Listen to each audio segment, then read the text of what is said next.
And then on a personal note, his lovely wife Lauren giving birth to their 4th child last week. He said, "I've been staying in the guest room to get a little bit of sleep." Matt did admit to me today, "I am jacked up, and the biggest key for me, control my emotions and try to settle in early." Joe?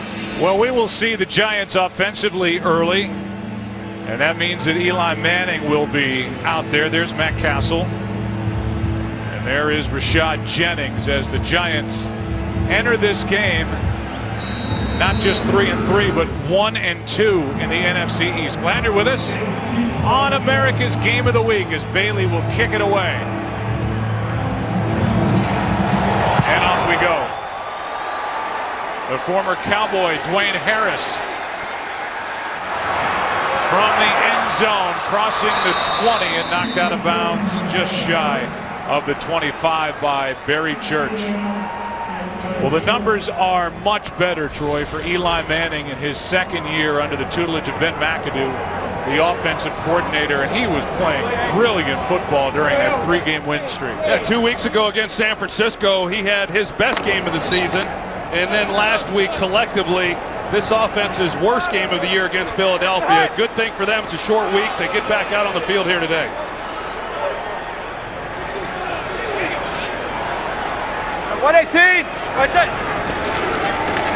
They started with Jennings right side, and Rashad Jennings on first down. A nice carry of 8 yards brought down by Nick Hayden.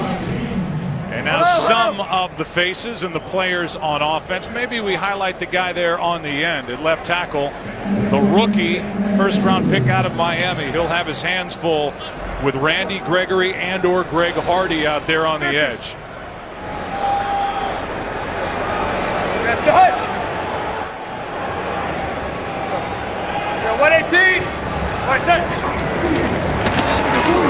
Manning fires, passes, caught for a 1st down by Donnell. The tight end gets 6. Troy, we were throwing rose petals at this defense after 2 weeks. They were the greatest thing ever, and man, the last 3 weeks they've been shredded. Well, they're excited about today. I mean, they get Randy Gregory back, as you said. Greg Hardy now playing his 2nd game, and they've got the group that they anticipated to be on the field when this season began.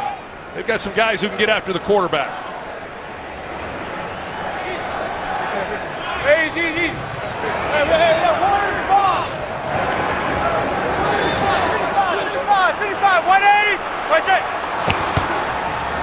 Jennings left side, a lot of Cowboys in his face, and a good play defensively. First guy there was linebacker Sean Lee, no gain. Well, I think you look at this offense for New York and what they want to try to do here today. They're certainly aware of what Dallas presents and the challenge that their offensive line had last week against Philadelphia and the pass rushing ability of these guys off the edge. They're going to try to move the pocket a little bit, certainly try to get the ball out of Eli's hands quickly, which is part of their game plan each week. Manning comes back to the near side and finds Donnell, and Donnell is hit immediately by the rookie Byron Jones. A gain of just 1, and here is that matchup with the rookie on Greg Hardy. Eric Flowers, he does a pretty nice job right here. As you see, they're going to chip Greg Hardy as he's pass rushing, not allow them one-on-one looks against those tackles. An excellent job. Expect to see those kinds of chips from tight ends and running backs throughout this game. Giants the 11th best in the NFL on 3rd down, 3rd and 9.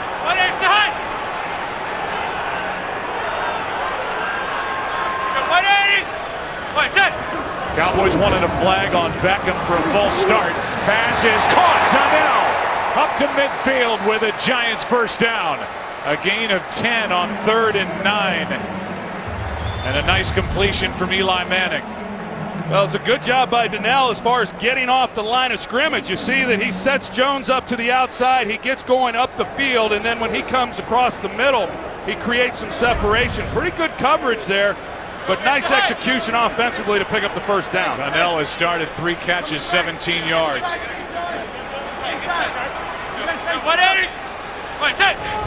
25 yards of offense so far, and now more for Jennings. as he takes it inside the Dallas 45, and a strong start for the Giants here on offense. Yeah, it really is. They come out to Jennings on the first play of this drive and pick up a nice gain. Eli's mixing things up. They're mixing run and pass, and looks a lot like it did last week to open up against the Philadelphia Eagles. It wasn't too good after that as Church is trying to get his right shoe on. Starting strong safety. 2nd down and 4. Manning gets hit. The ball is out, and they're saying incomplete pass as Jeremy Mincy got in there and laid a hit on number 10. Well, they don't chip Jeremy Mincy. Marshall Newhouse is the right tackle. He's got to take that block, and Jeremy Mincy does an excellent job of getting around the edge. Marshall Newhouse, he's struggled here the last couple of weeks. He gets beat bad on that play.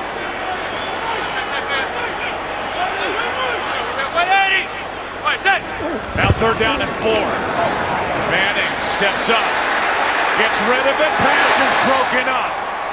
Intended for Will Tye, and after an impressive start to this drive, it stalls inside the Dallas 45. It's 4th down. Byron Jones with coverage. Well, it's an excellent job of coverage. You see they're trying to run the rub route across the middle, man coverage.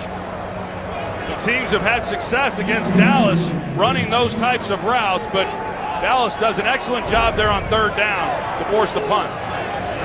Now Brad Wing has had a good start to his Giants career. Beasley will let it go over his head, and it goes into the end zone. That is the first touchback for Brad Wing this season. Punting, special teams, such a big part of the approach and the focus for Tom Coughlin. Here comes Matt Castle, who's making his 73rd NFL start. He's with his 5th NFL team. There's his overall record, but he's had highlights. He was an 11-game winner in 08 with New England. He got his team, the Chiefs, to the playoffs and was a Pro Bowler in 2010, but he's bounced around since then. He's bounced around. We heard Aaron Andrews' report before the game. A newborn last Saturday. Clay Castle came into the world and then learning a new offense and becoming a starter. I don't think he got any sleep this week. They start with play action, and wide open is Witten. Witten shakes a tackle and picks up a 1st down. He went around Jaron Hosley, who couldn't bring him down, and a 12-yard completion to start the Cowboy career for Matt Castle. Yeah, it's a nice way to get things going. They bring London Collins off the edge. I think Giants were expecting run, play action, come back to the all-pro tight end Jason Witten.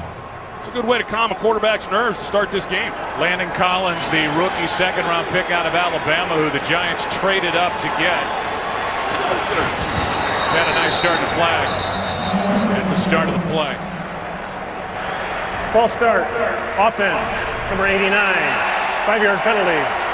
1st down. You know, they get Gavin Escobar, and we've all been waiting for the career of Gavin Escobar to kick in. And once the Cowboys lost Des Bryant, the eyes went to Escobar, and he's only got 4 catches for 24 yards for the year. Yeah, the last 3 weeks he hadn't caught a pass. I mean, he's one of those guys, along with Devin Street and Terrence Williams, you expected to pick up. You knew the ball was going to continue to go to Witten and Beasley, but those guys just have not produced at the level that you would expect. A lot handed to Brandon Whedon, but these guys have got to get over.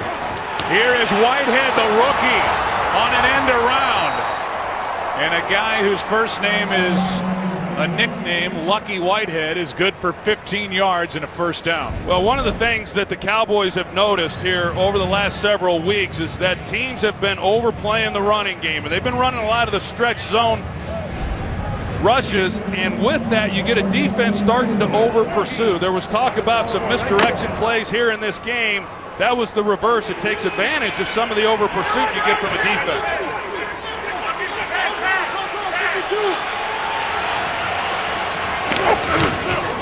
On 1st down, it's Randall right side. Gets to the edge, and Joseph Randall has another Dallas 1st down. 13 yards, and J.T. Thomas is out there for the Giants, but now an impressive start for Dallas offensively. And you look at some of the names and faces. Let's focus on Lel Collins, who gets the start at left guard. Well, Lel Collins has earned the right to play. He's a bigger, more physical body than Ronald Leary, who had been the starter earlier this season, but with that you get some inexperience, so he will at times have some mental lapses that will hurt the team, but when he is on point, he is really good. Castle hangs in and throws out of the reach of Witten. There wasn't much out there anyway. And now the defense that is coordinated by Steve Spagnuolo, who was their defensive coordinator when they won it all back in 2007. You look at some of the names and faces, and back in 07 you had names like Strahan and Osi Umenyiora and Tuck and Matthias Kiwanuka, Fred Robbins. Much different group. The talent is not at that level, and he's looking for a pass rush. Well, when they lost Jason Pierre-Paul, they lost the one guy that offenses had to game plan against as far as an elite pass rusher. Delayed handoff, Randall. Blocking is there, and Randall has got another Dallas first down. He picks up 11. There are delay handoffs, and then there's this one. It took about 10 minutes. You watch a job here that Tyron Smith does, and then it's just operating off that block. Joseph Randall, he can go either way, and he sets up the block beautifully and is able to get a nice gain out of that. And Joseph Randall heard all week how Christian Michael was going to get more carries in this ball game. Hopefully it motivated him a little bit. So far in the early going, it looks like it has. Cowboys have run 5 plays. They have 4 first downs.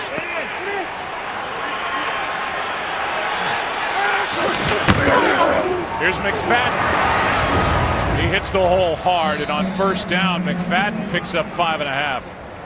As J.T. Thomas makes the stop, and they haven't had to ask Matt Castle really to do much after that opening throw and completion to Witten.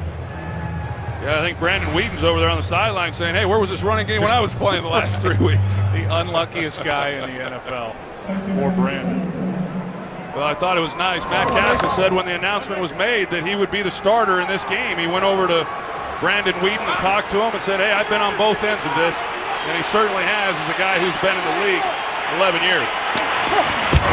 Here's McFadden again, cuts it back, big hole.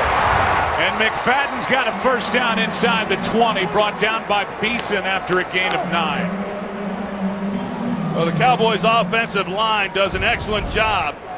You can see the right tackle here, Doug Free, and he comes up at the linebacker level and makes a key block. And look at the hole that Darren McFadden has to run through. There's no contact until he's on the safety. Well, now inside the red zone, where the Giants defensively are the 14th best team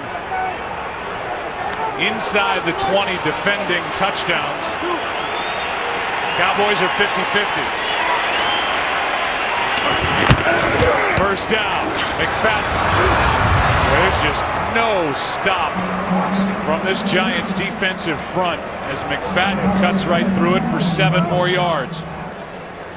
Well, that's Bryant, and another week, and it may be a stretch for him to get back on the field even next week, coming off that broken bone in his right foot. Yeah, when the surgery took place, they said 6 weeks minimum. Today is 6 weeks from the time that he suffered the injury, but it would be hard to imagine him being able to come back next week and play either. 2nd and 3, Castle, end zone, a floater and out of bounds. For Bryce Butler, picked up early in the season from the Raiders, covered by Rogers Cromartie. Well, the Cowboys, the success that they've had running the football has been right up the gut.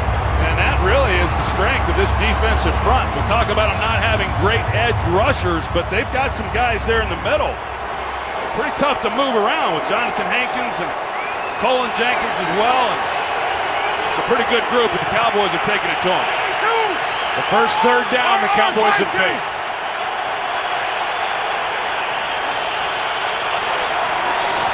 Blitz coming. Castle in trouble, and he throws behind Witten. And Castle ends up on his back as he was under heavy pressure on a blitz from Steve Spagnuolo and the Giants defense. Well, that's a good job by Steve Spagnuolo bringing the blitz. Matt Castle sees it, and he's got Witten open.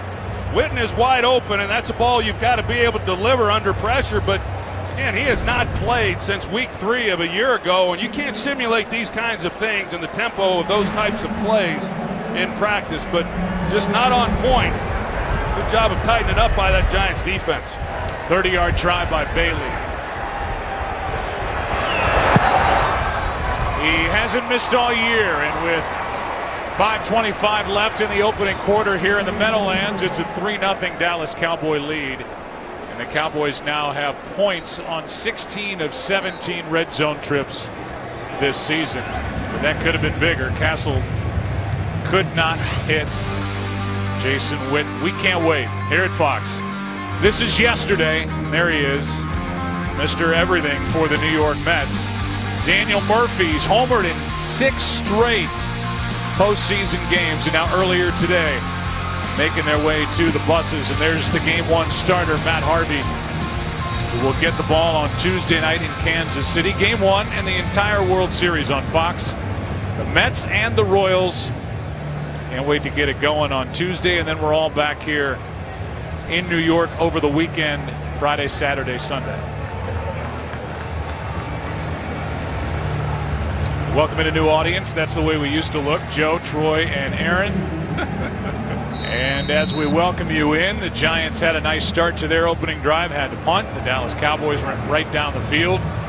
We're averaging over 9 yards of play, and then it's stalled in the red zone. They end up with a field goal, and here is the former Cowboy Harris. Knocked out of bounds near the 20 by James Hanna. And if you are just joining us, it's 3-3 against 2-3, and the Cowboys coming off their bye week, while the Giants are coming off a disappointing Monday night 27-7 loss at Philadelphia. Yeah, and you look at this division right now. I mean, the Cowboys were humming along pretty good offensively, defensively, as you said. They started the year off well. Romo goes down, but you look around at these other teams, and it's been very inconsistent. Of course, the Cowboys, a 3-game losing streak with these backup quarterbacks, but this NFC East is going to come down to the wire. Play action from Manning to the sideline. Pass is caught by Beckham. And they're going to give Beckham progress up near the first down marker as he gets up in the face of Brandon Carr. And here's Mike Hill with a game break. All right, guys, some of you guys may have seen this. Colts once down 27-0, came back and made it 27-21 against the Saints. But Marcus Colston sealed the deal with his 20-yard catch on 3rd down. New Orleans with his 3rd win of the season, while Indy continues to struggle. No word of any fake punts today against the New Orleans Saints for Indianapolis. First down, Giants. Handoff is to Williams. And the first carry of the game for Andre Williams is up just across the 33, picked up 5. McClain on the tackle. Well, that's an outstanding job by Andre Williams. He comes up. Rolando McClain, he's a big physical middle linebacker at 250 pounds, and Williams just finishes that run.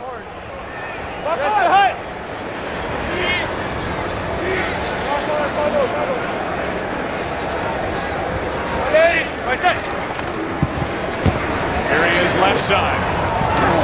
Coming up to make the stop off the edge is Corey White. Ball's out, but progress had been stopped. This is not a live ball. Come back, Nick Hayden.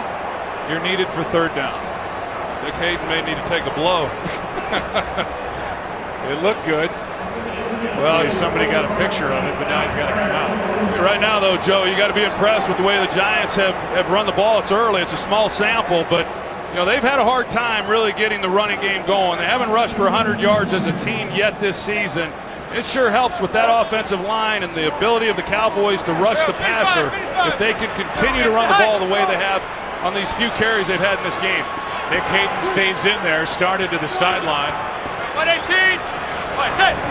3rd down and 2. Manning pass incomplete. Beckham the intended target. We're going to get into the Beckham story, I'm sure, as this game goes on, but there's been so much, Troy, written about Odell Beckham, who was targeted only once in the second half, and Eli has had to say during the week, look, our offense is not let's see how many times we can get the ball to Beckham. But that is looming in this game. No, that may not be the game plan, but you've got to give him more targets than 1.5 of football, especially the way that game is going. Wing takes a dive, no flag. Beasley on the return. Got around Dwayne Harris, and then Harris came back to make the stop. 8-yard return after a 42-yard punt. Cowboys have the football and a 3-point lead here at MetLife Stadium. Cowboys had an impressive opening drive. 4 plays of 10+ yards, 61 rushing yards, 5 first downs, but it ended with 3 points. Second possession. Here's McFadden. Moments ago, we just saw Joseph Randle down on a bike trying to stay loose, and Aaron, you've got more. He's been walking back and forth, riding the bike, getting worked on by the medical staff, actually shaking his head. Jason Garrett came over to him and had a few words. Dallas Cowboys right now saying it's kind of a rib muscle strain, Joe. No word on if he'll return. Yeah, so he's right back to Jason Garrett. I'm sure part of that is bleeding to get back in the game. There's Tony Romo with that Surface tablet in his right hand. He said, book it. He's coming back when he's eligible to against Miami. Kill!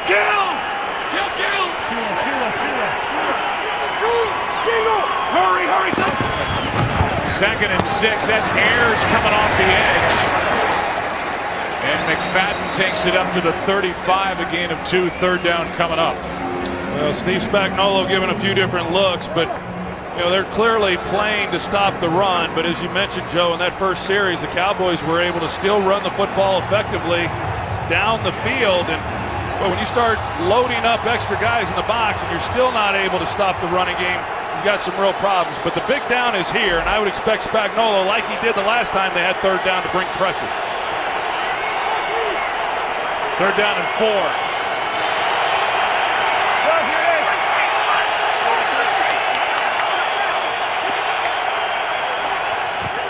They're coming. Castle throws. He's got the tight end Witten, and Witten's got a 1st down. His 2nd catch, and Trevin Wade is there for the tackle. But whether it's Wheaton or Romo before him, you need somebody to go to on 3rd down. It's Jason Witten.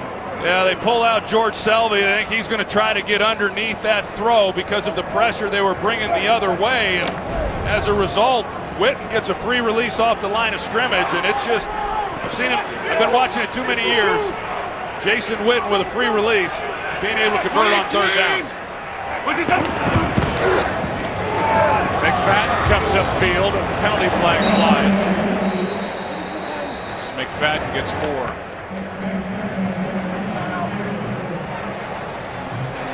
Tripping.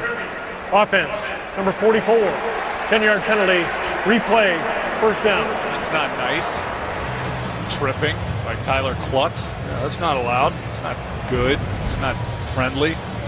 Well, he's trying to block the backside on George Selvey, and he whiffs, and you see the left leg come up, and a good call there by the official. Tyler Klutz, who was a defensive lineman like so many of these guys. Not many teams carry what is labeled as a fullback, but a defensive lineman was converted. Does a pretty nice job when he's on the field, but it's not one of their main personnel groupings.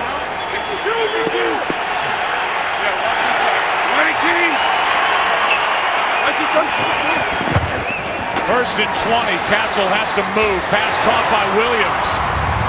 And the Dallas Cowboys say, hey, Terrence Williams, we remember you. A gain of 11. And a good block by Darren McFadden to allow Castle time to find Terrence Williams. Well, McFadden is their best pass protector. Does an excellent job of coming over, picking up the blitz. Castle, he feels it. He slides, hoping that his back's going to protect him. He does, and he's able to scan the entire field. He gets to the backside to Terrence Williams. Just an excellent job. Williams got to be happy. In 2 games with Romo, 9 catches, 144 yards. The last 3 games, Williams has been absent. 5 catches, 79. 3-0 Dallas. Back after this from your local Fox station. 3-0 is the score as we start the 2nd quarter here at MetLife Stadium. America's game of the week. Cowboys have it. There's the start for Matt Castle. First start as a Dallas Cowboy. Here's McFadden right side. of a late handoff, just didn't get it in there, and McFadden picks up 5, brought down by George Selvey. And by the way, we should mention that Demontre Moore is not active today for the Giants. Had that $20,000 fine and the personal foul for throwing Sam Bradford down to the ground. And he questioned his own football IQ. The question to Tom Coughlin was, can you trust him? He said it was a good question. He's not active. Well, I guess he answered that one today. 3rd down and 4.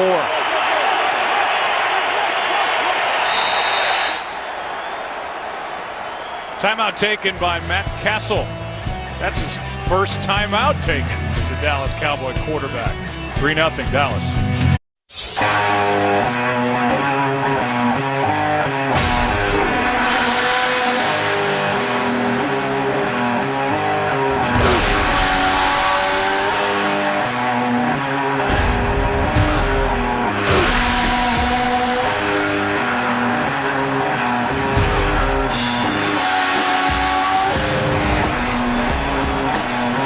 That's the way it looks in the NFC East, and we're sitting right in the middle of it. 3rd down and 4 for Dallas.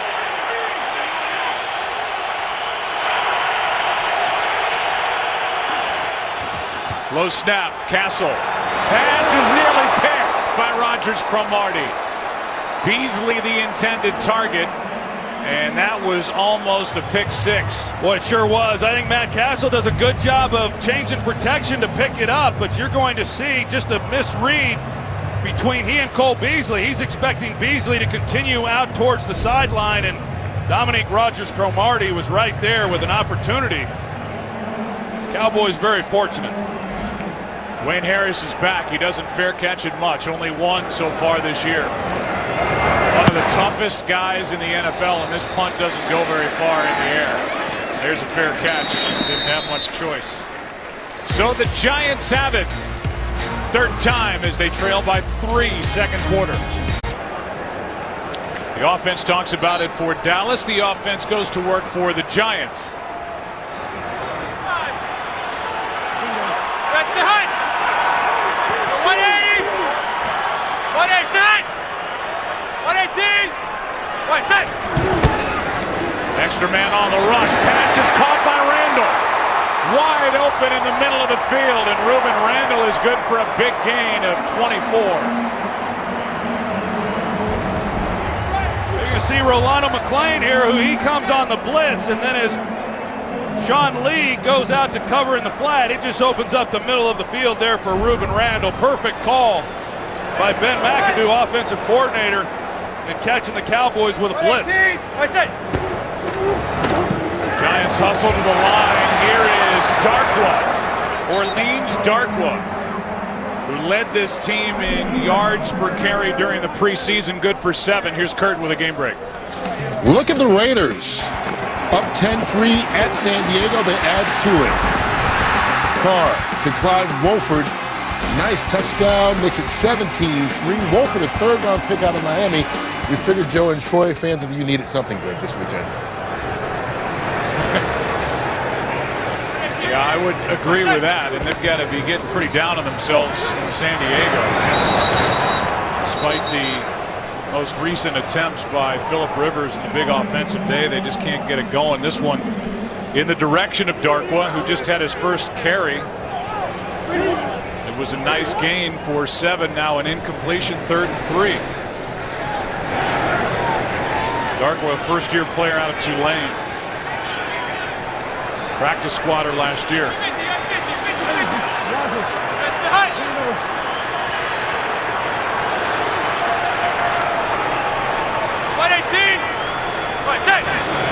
Some confusion in the secondary for Dallas. Pass is dropped with a flag.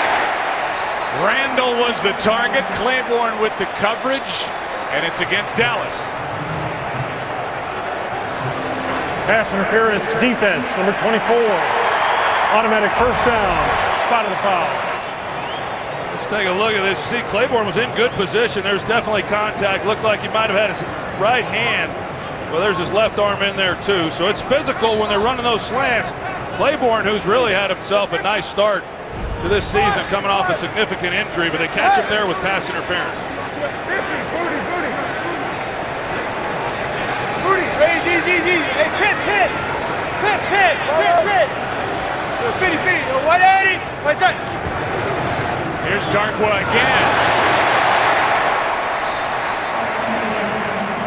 Fantasy League players around the country are Googling Orleans Darkwa as he picks up 9. Barry Church on the stop. Yeah, he'll be on everybody's fantasy team next week. You look at the job the offensive line does in the middle there. It's an excellent job of just hitting it north and south. I've been impressed the way the Giants have run the ball here in the early going. 180. What's that? How about again? They love him already down inside the 25 as he plowed right through Greg Hardy. A gain of 10.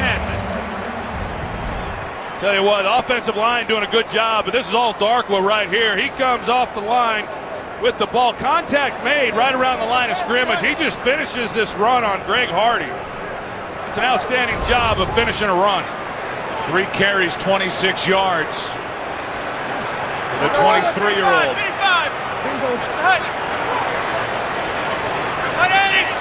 What's that? Manning throws. He's got Beckham. Good for 9. Well, you want to try to give a little help to Odell Beckham's side, but when you start running the football the way that the Giants are, it forces you as a defense to stop that first. And when you do, you got one-on-one to a dynamic player. Outstanding job. Inside the red zone, or as Tom Coughlin calls it, the green zone, 2nd and 1. 180. What is that? Darkwa again. First down. Touchdown. Hello, Orleans Darkwa. Giants on top.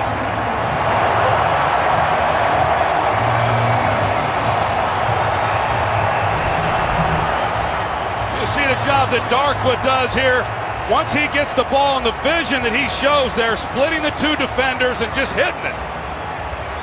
This guy, those are some outstanding jobs by him of running with the football, and it looks to me, Joe, like the ball had crossed the plane. Yeah, I don't think there's any doubt. They look at it for a scoring play. But his knees are up. 4 carries, 41 yards, and a touchdown on the drive. The Giants talked about how he might become more a part of the offense this week. They were not kidding. I think we're going to see a lot more of him. Those were 4 awfully good runs. And it's a 7-3 Giant lead.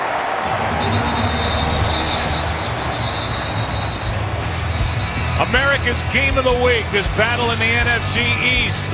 Tom Coughlin all smiles up 4. Well, Orleans Darkwa has his 2nd career touchdown. Had one last year, was with the Dolphins and the Giants last year, but it was an impressive drive with Darkwa carrying it for gains of 7, 9, 10, and 15 for the touchdown. Came in with 23 career rushing yards before that drive. And he's got 41 now. That kickoff will go out of bounds. Somebody show Tom Coughlin on the sideline. He won't like that. Out of bounds. Kicking team. By rule, the ball will be placed at the 40-yard line. 1st and 10. Timeout. For the record, that was Rich Russo, our director, who called that shot. One of the easiest shots in the history of television and the NFL. 7-3. Well, the knock on the offense, Troy, for the Cowboys is that once Tony Romo went down, there was nothing down the field to stretch a defense, and we haven't seen it yet with Matt Castle against the Giants. Well, no, and even Tony Romo wasn't getting the ball down the field. You know, when Des Bryant went out of the game, a lot of underneath throws. The guy they missed really more than anyone outside of Des is Lance Dunbar. Here's Christian Michael, who's going to duck under a tackle and go forward for 3. Early game headliners here in week 7. How about Dan Campbell, who was a tight end for the Giants. Patriots remain perfect. By the way, Campbell is the new head coach for the Dolphins. And the running backs are in the spotlight here in Week 7. Lamar Miller, Mark Ingram and the rookie, the 10th overall selection, Todd Gurley for the 3-3 Rams. Dan Campbell played for both of these organizations here, and he's done a nice job. Talk about giving a team a spark. Castle steps up, floats it. He's got Williams. Hits him in stride. Williams got free and picks up 27 yards from Matt Castle. Yeah, he had his pick there. He had Terrence Williams or Cole Beasley, and you see man coverage, and because of the deep crossing route, we see it so many times on the shallow routes. That time the Cowboys, they run a scissors route deep, and it gets the defense where they've got to try to manage the other bodies, and it opens up the throw then to Terrence Williams. Bobbled snap, Kristen Michael runs into Hankins. No gain. Kristen Michael we saw in Seattle. They had extra backs, including Fred Jackson, who they added, so Michael was traded to the Dallas Cowboys. Randall still on the bike, trying to stay warm, and it's now a combination of McFadden and Michael. Well, that big play to Terrence Williams, the Cowboys came into this game last in the league, big plays in the passing game, so those have been hard to come by. Here's Castle completing to McFadden, gets a block. McFadden with a flag down is into the end zone for the touchdown. But we'll see if it stands. It looks like it's coming back, and it is. Offensive pass interference. Pass interference. Offense. Number 15. 10-yard penalty. Replay. Second down. They get Devin Street, and this is something that Mike Pereira will tell you they are looking for throughout the league here in 2015. Well, it's hard to tell exactly when the ball was caught, but the contact to me is just about simultaneous as to when McFadden catches this ball. You know, the question is, McFadden, was he behind the line of scrimmage? I think it was a terrible call on the outside on Devin Street. You could see that he was trying to time it up so that he wouldn't have contact a yard beyond the line of scrimmage, and I thought that he did. That negates a 31-yard touchdown to McFadden. And now on second down, Michael underneath, and he gets popped by Hankins. A gain of just 2. You know, Joe, on that screen pass, as I was saying, if McFadden is catching that, I couldn't tell exactly where he was, but on a screen pass, typically you're catching that behind the line of scrimmage. And if, in fact, he was, it doesn't matter when Devin Street was making the block. It's a moot point. Very costly penalty. Takes points off the board and now brings up 3rd and 18.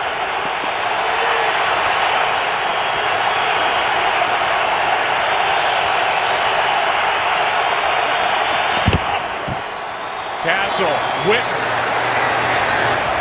forward progress to the 30, and that will give Dan Bailey a little better chance at the field goal, looking at roughly a 48-yarder from here.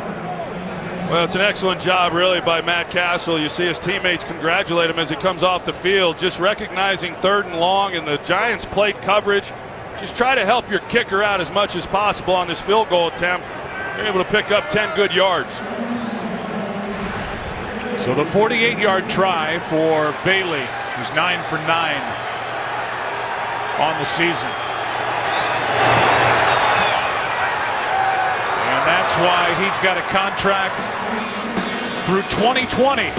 One of the best in the league, and it's a 1-point game here in Jersey. We will hear from Mike Pereira after the kick and the timeout. It's a 7-6 game here in the second quarter, 7.5 to go before halftime. And the penalty on Devin Street for offensive pass interference negates a 31-yard touchdown by Darren McFadden, and 4 points on the scoreboard. We'll dissect that play after the break as Bailey will kick it away. He has yet to pound one into the end zone. Coming in today, he kicked off 24 times, 21 of them were touchbacks. He's got his 22nd of the year. And before we get the explanation from Mike Pereira, Devin Street's giving the explanation to Terrence Williams. Timeout. Set. Hey, 55, 55, 55. 118. Right, set. Giants take over at their 20, leading by 1. Here's Darkwa, who has the touchdown.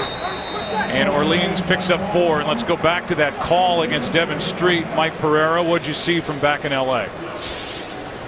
Well, I don't like the call only because of the timing reasons, because, you know, you have a situation, the pass is caught behind the line of scrimmage. You still can't block downfield even though the pass was caught behind the line. But the block and the touch came right at about the same time the ball was being touched by the receiver. So to me, it's not really what they want called for offensive pass interference, although they are really emphasizing that this year. Thank you, Mike. Here's Darkwa with his second consecutive carry on this drive. He picks up a couple, and it will bring up 3rd down and a manageable, we'll call it a long 2.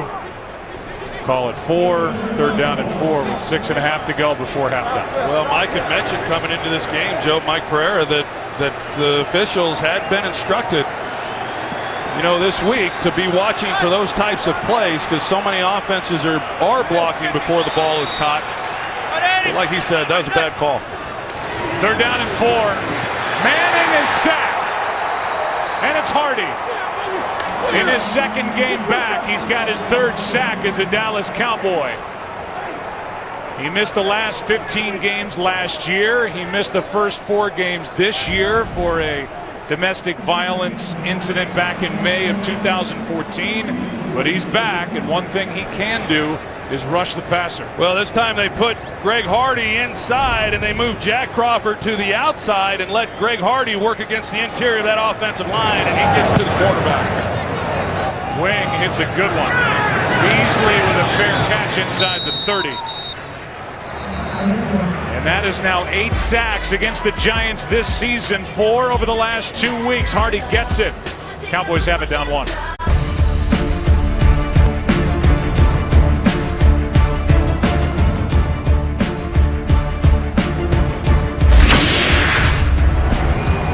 America's Game of the Week continues. It's kind of been a fizzle here at the start. Greg Hardy gets the sack. Giants offensive line had allowed 4 sacks into last week and then 3 at the hands of the Eagles. Now 1 here by Dallas to force the punt. And Matt Castle takes over at his own 28. 118! Here's McFadden.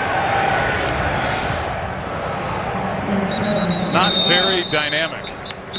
A gain of 3. Selvey on the stop. The division, Philadelphia, they've won 2 straight. They played tonight against Carolina. Good matchup.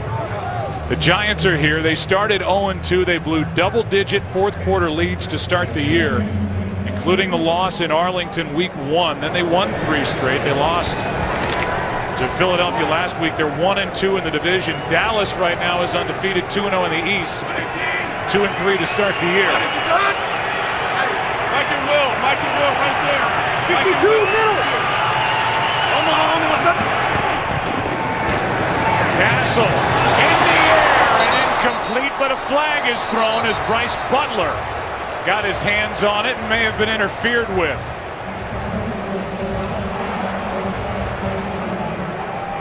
Didn't mention the Redskins. Prior to the pass, holding, defense, number 41, 5-yard penalty, automatic 1st down. Washington came roaring back and got a win earlier today at home against Tampa Bay, and there's the hold by Rogers Cromartie. Well, he had his right hand and arm, you know, around the waist there of Bryce Butler, and they're calling it tight.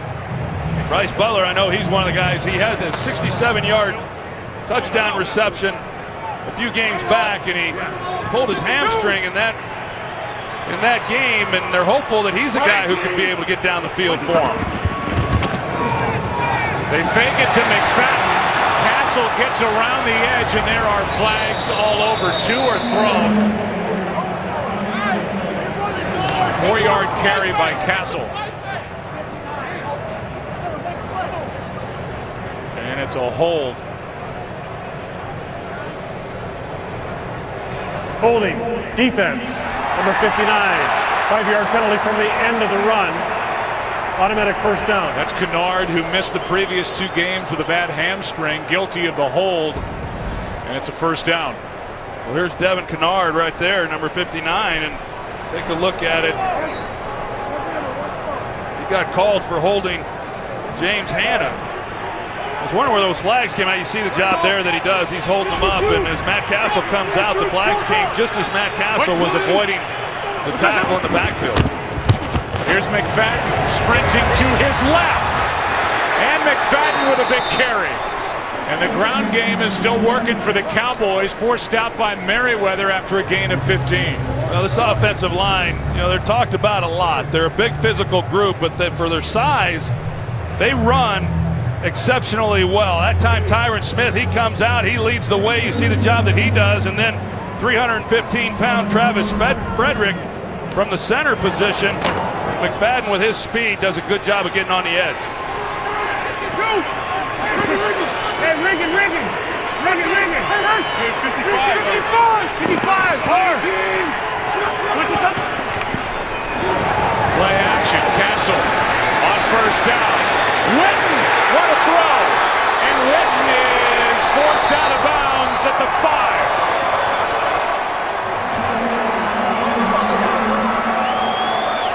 Nice touch pass from Matt Castle.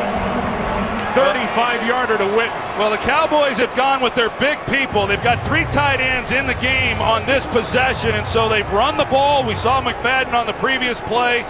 It loads the box. This time you've got Jason Witten, who is able to dissect that defense, and just a perfectly thrown ball by Castle. 35 yards, the longest play of the game for Jason Witten. That's his long of the year. And it wasn't like he was uncovered. That was a good throw. They just got it away, and now they say delay of game. They finally throw the flag. It's a delay of game against Dallas, which will march it back to just outside the 10. You know, you see that from time to time when you get a big play down the field. The quarterback, he's got to get those linemen in the huddle, and you've got to move a little quicker. The time runs out on you, and if that's delay a game on the Cowboys, that's a pretty costly penalty. The team's second. Dead ball, personal foul. Defense, half the distance to the goal. Automatic first down. So that's why the late flag, they blew this play dead right at zeros on the play clock, but somebody on the sideline got a timeout called.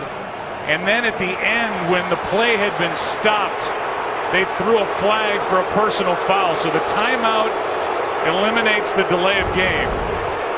And then you get the flag for this.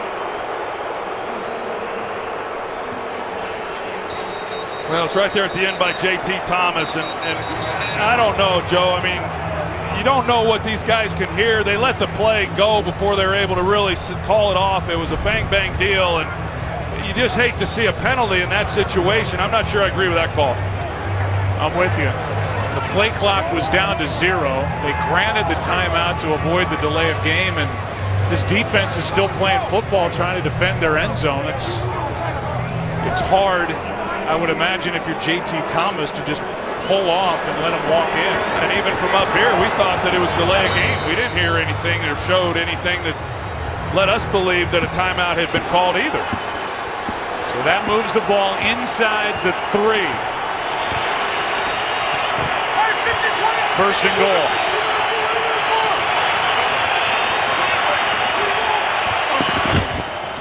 Here's McFadden trying to fight his way in, and they're going to stop him at the 1. Bromley on the stop. Second and goal. Well, it's a pretty good test right here in the middle. They try to punch it in right up the gut, but Jay Bromley and some other big bodies there in the middle, and it's just strength versus strength. If you're going to go play action right here at second down, second and goal from the 1, it's a good opportunity to do it. Tight formation. McFadden cuts upfield, and he's into the end zone for the touchdown.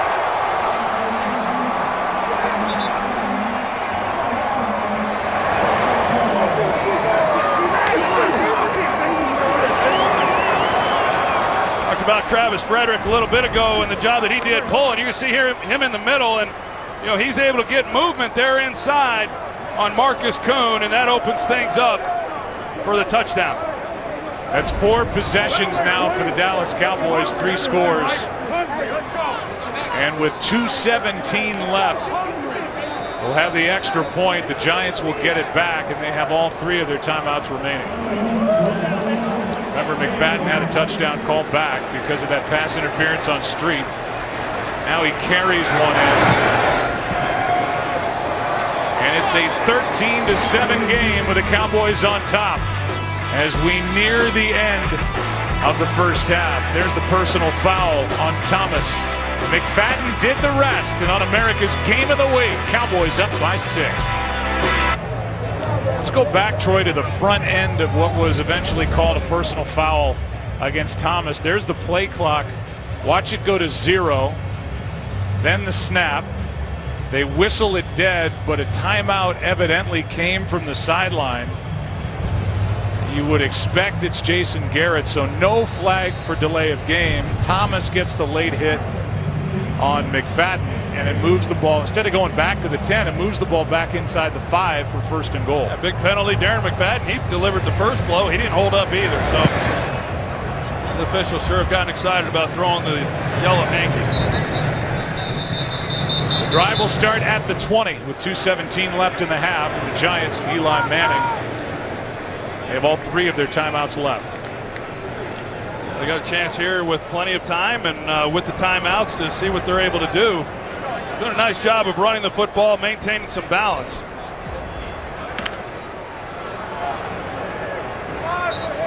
On this drive, it's Shane Vereen starting in the backfield. He's the pass catcher out of the backfield for Eli.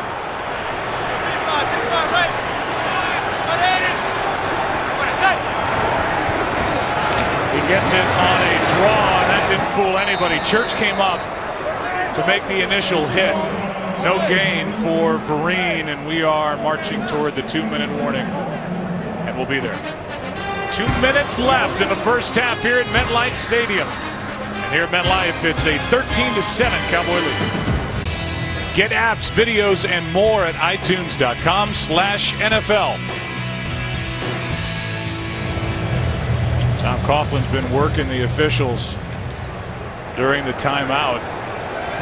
No doubt about that call down by the end zone. First, no delay of game. Second, on that personal foul. Well, both these teams have had penalties that have hurt them that shouldn't have been called.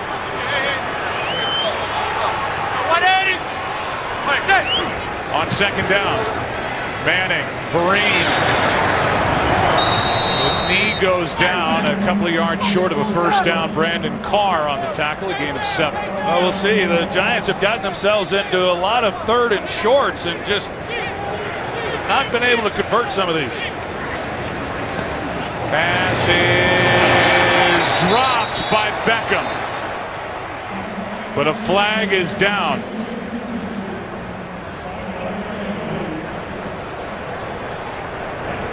The indication is, well, they've now pointed both ways with the early indication, and it's against Dallas.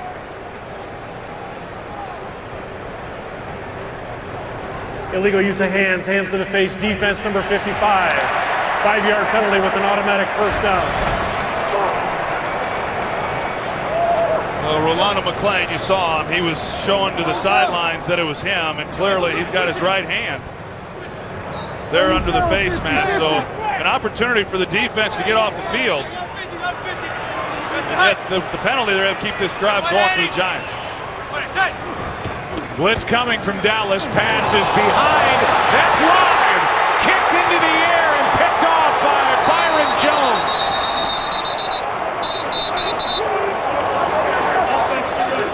That ball went off a foot up into the air. The officials talk. It hit Jones on the foot, and Byron is able to scramble and get to the ball and pick it off. It's a great job. I mean, Byron Jones at being able to locate it. Field is an interception. 1st and 10, Dallas football. The Cowboys bring the pressure. They bring the blitz. The ball's got to come out, and just a miscommunication between Eli Manning and Shane Vereen. Ooh, that's close. Yeah, I think that one's going to come back from what I saw of it. The ball looked like simultaneously it's hitting the ground as it's hitting his foot.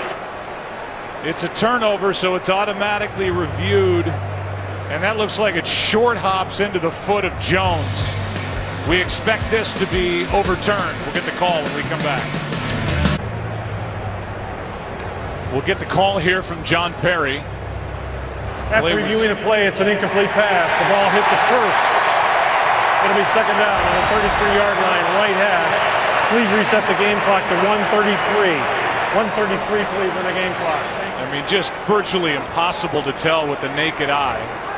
But it takes an interception away from this defense. The Cowboys defensively only have 2 interceptions and 3 takeaways that all came in the Week 2 win at Philadelphia. Yeah, that's right. They've had a hard time getting takeaways. You know, Rod Marinelli preaches them each and every day. That's probably been the most disappointing thing to him. 118. Blitz coming from Dallas. Pass is caught. Good throw. That's Harris. And the former Cowboy is down near the 30. They'll mark him at the 29. 38 yards to Dwayne Harris. Well, they run the slant. Rolando McClain, you know, Rod Marinelli's expecting with the blitz that McClain's going to get underneath any inside throws. McClain's looking him up, but he doesn't get enough depth, and Eli Manning able to fit that ball in, and just nobody there then to make a play. Season-long catch and run for Harris, 38 yards, and a timeout is taken by the Giants with 1:24 left as Harris came up limping. Yeah, well, you know that feels good for Dwayne Harris, the former Cowboy.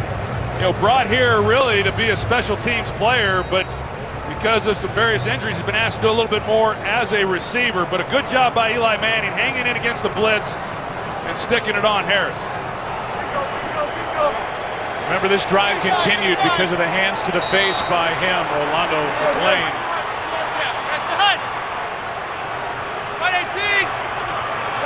And now the Giants trying to take advantage of it. Manning looking left. Pass is incomplete. Reuben Randall was the target. Claiborne with the coverage, 2nd and 10. Well, you know, when you face the New York Giants, you're going to get a heavy dose of slant routes. It's what Ben McAdoo was used to them running in Green Bay. We've seen a lot of them again here in this first half. Harris back in there for the Giants. Here's one for Beckham. He tried for the one-handed catch, incomplete, no flag. Yeah, it's about the same spot where he made that catch last year. On the same defender, Brandon Carr, and he lays out and just not quite able to pull it in. They get the one-on-one look that they've been waiting for. Just unable to take advantage of it. Good coverage by Brandon Carr. Lightning did not strike twice. 3rd down and 10.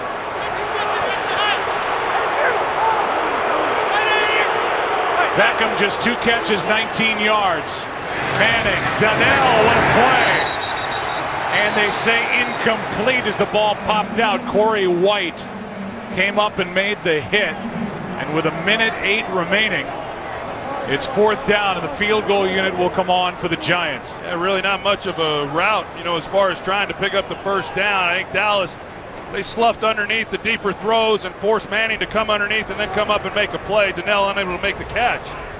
But if they're able to come away with 3 points here, it's a good job offensively getting points here before the half. Brown has been terrific. He's made 17 straight going back to last year. 47-yarder is just drilled. Josh Brown in his 13th year having one of his best in the NFL, and it's a 3-point game. Here comes Kurt. It's coming up at the half. All right, thanks a lot, Joe. Well, along with these guys down here, we'll get you caught up on a very busy day in the National Football League, including Blake Bortles giving the Jaguars a late lift in London. California clash between Oakland and San Diego, and the Patriots trying to stay perfect against the Jets. Hey, Kurt, would you please hold it down up there? We're trying to watch the ball game. They're at their most creative with the Visa halftime promo every week. How did that acting career of Jimmy's never take off? I don't know. There's Beckham trying for that one-handed catch, and Ian Carr went face mask to face mask. Well, I can tell you, I referenced that catch last year, which was obviously pretty incredible. Brandon Carr was in coverage on that play too, and he was in great coverage on the play when he made the catch. But he's about tired of hearing about that catch by Odell Beckham. So far, Beckham's frustrated. 1 target in the second half last week. He's been targeted 4 times in this game. Just 2 catches, 19 yards. And here's last year with Alan Chris on the call, and this catch that will go down as one of the best ever in the history of this league. Well, it was so good that it had the league office talking about whether or not they were going to outlaw these gloves. Because I can assure you, you know, before these receivers started wearing gloves like this, there's no way you make that catch. But you know, we've seen him make a lot of good ones. He had a chance, just not quite able to haul it in. Well, you've got a 3-point lead on the road here with 1:04, 1 timeout left. We'll see how the Cowboys play it here. They'd be very cautious, not trying to do too much. At least here at the start of it.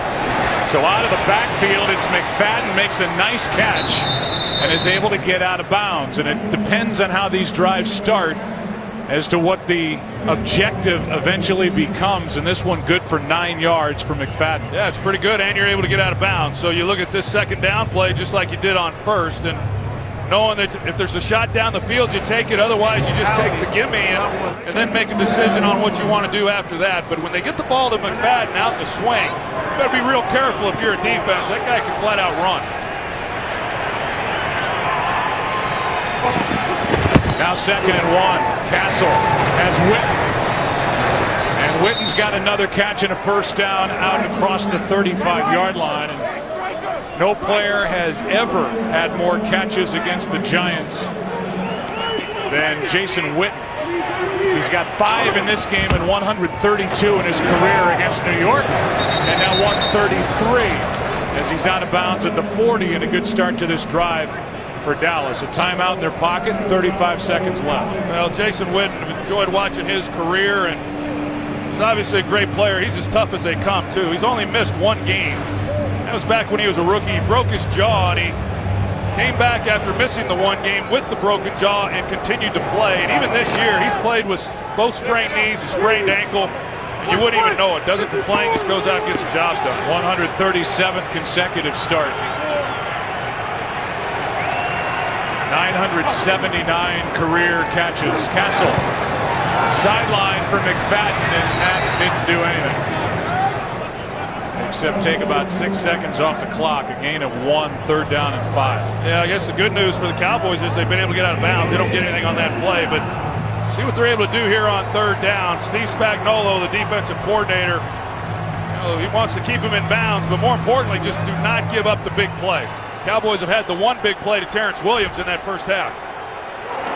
See Steve Spagnuolo, this is the money defense right here, doing a little Manziel on the sideline. Castle 4 for 4 on the drive, 21 yards, 3rd and 5.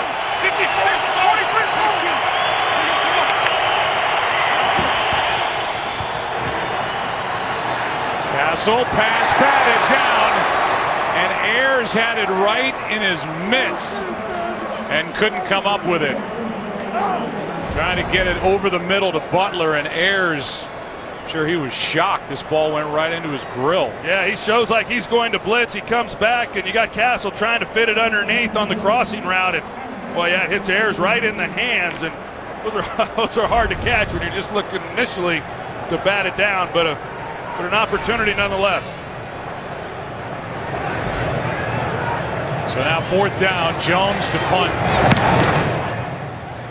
Hangs it high, under 20 seconds to go. And Harris with a fair catch at the 25. Cowboys came in early, a meaningful trip for the Dallas Cowboys and head coach Jason Garrett. I thought it was really important for our team to know the history of what happened, but I also wanted them to see the response, the resilience demonstrated by the people in this area, and the resilience of our country. If the tragedy of 9/11 is the punch in the gut, this building And what this building stands for is the fist pump. Jason Garrett was right there front and center, a Giant at the time, backing up Kerry Collins. So a meaningful trip for the Dallas Cowboys, and you forget that some of these guys were so young at the time, 6, 7, 8 years old, and so it had an impact. But that said, a meaningful excursion for the Dallas Cowboys as the Giants take a timeout. But for the Giants, you think about their former radio color commentator Dick Lynch, who was a former Giant himself, passed away in 2008. His son Richard Lynch was killed in 9/11 in the attacks at the World Trade Center. Worked on the 84th floor of 2 World Trade. And I can't think of any organization that over the years since 2001 has done more for first responders than the New York Football Giants. And it's to the credit of Tom Coughlin and this great organization for what they do. It feels like week in and week out, but that's always hanging over this franchise. And that man has paid his respects and given a tribute to those who lost their lives and those who lost their loved ones in the attacks of 9/11. From 39, time winding down, and an incompletion to Vereen with 4 seconds left. Well, Jason Garrett was playing for the Giants at the time and was living in the city.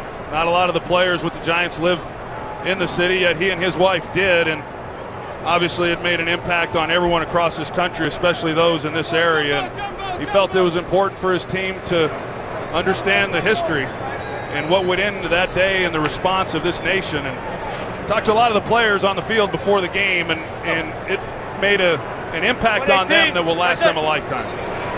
That'll do it for the first half of this battle in the NFC East. The Dallas Cowboys on the road. They've lost 3 in a row. They now have Matt Castle at quarterback.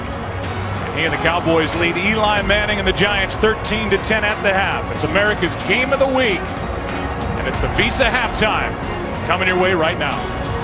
This excitement brought to you by Nissan.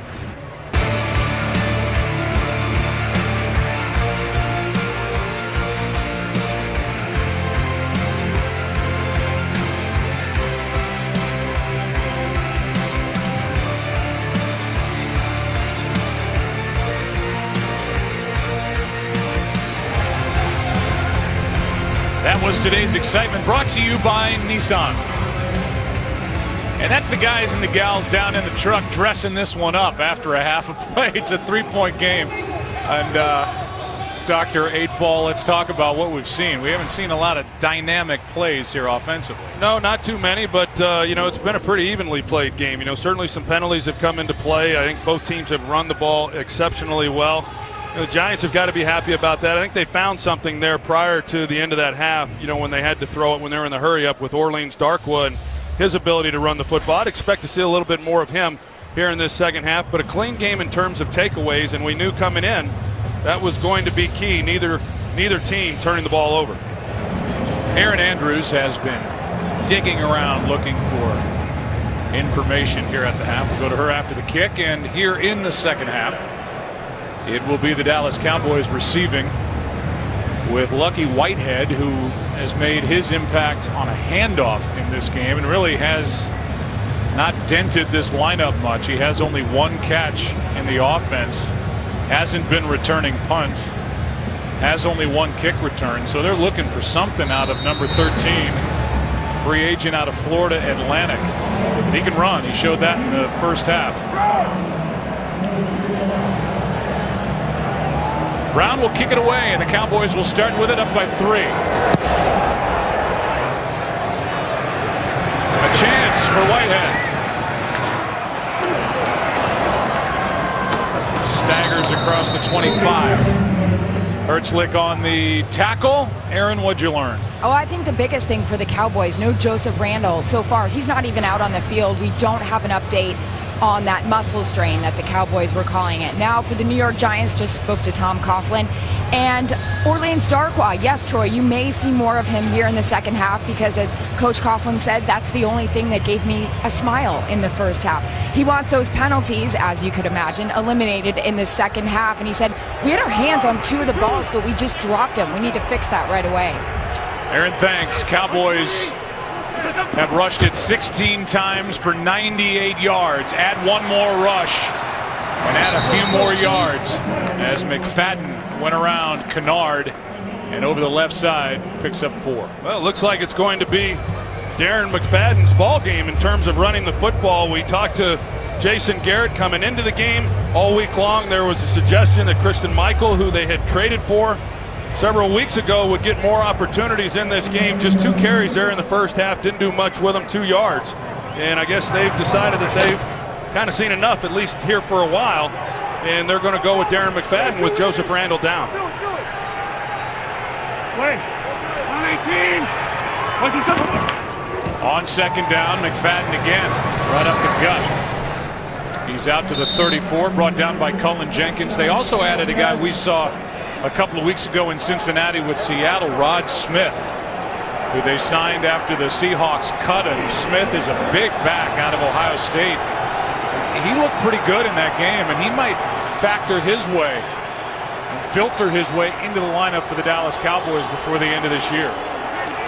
3rd down and 2.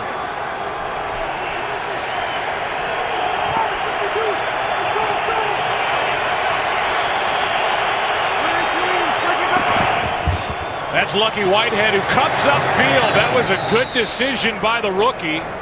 Instead of taking it to the edge, he stopped, went upfield, and picked up the 1st down. Yeah, it really was a good job by him. They ran this play in the first possession of the game, and Kennard carried it all the way on the outside and picked up a nice gain. This time, Kennard does a good job of recognizing that it was coming his way, going to string it out to the boundary, and Whitehead, knowing exactly what he needed to get the 1st down, cuts it up and picks up the 1st.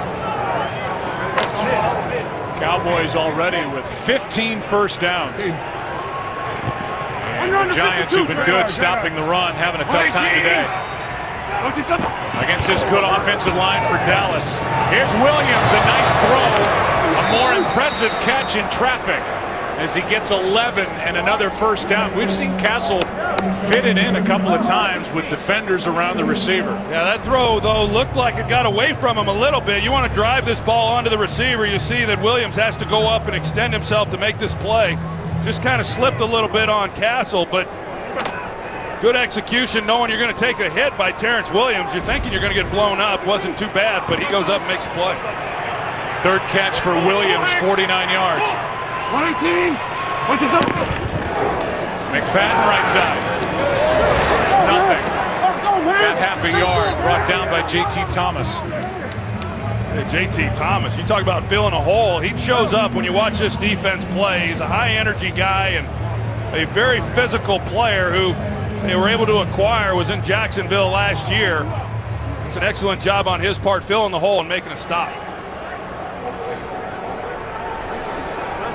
Wani Unga, who is a 1st-year linebacker who has been impressive, is not active in this game, out with a bad neck. Beeson gets his start. Yeah, Unga, he was their leading tackler coming into this game. They miss him. 2nd and 9. Castle. That one is picked off.